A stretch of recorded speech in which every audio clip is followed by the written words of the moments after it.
Accidents happen, and when they do, it's essential to know the steps to start your claim with SGI. Here's a simple guide to help you through the process.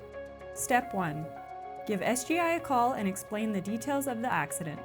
Be sure to provide your information and the information of the other individuals involved.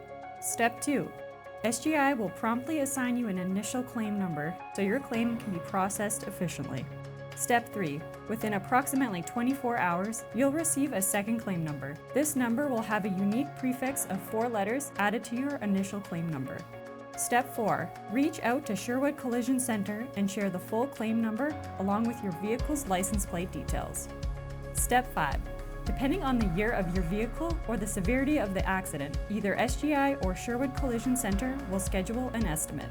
When you bring your vehicle into Sherwood Collision Center, your vehicle will be repaired safely and in line with vehicle manufacturer repair procedures. We employ certified auto body repair technicians and maintain third-party structural welding certification. And if you find yourself needing a windshield replacement, consider Sherwood Auto Glass, where you can fill out an online form to get scheduled in. Once your vehicle is repaired, we'll call you to come pick it up. Stay informed, stay safe, and let SGI and Sherwood Collision Center take care of all your vehicle repair needs.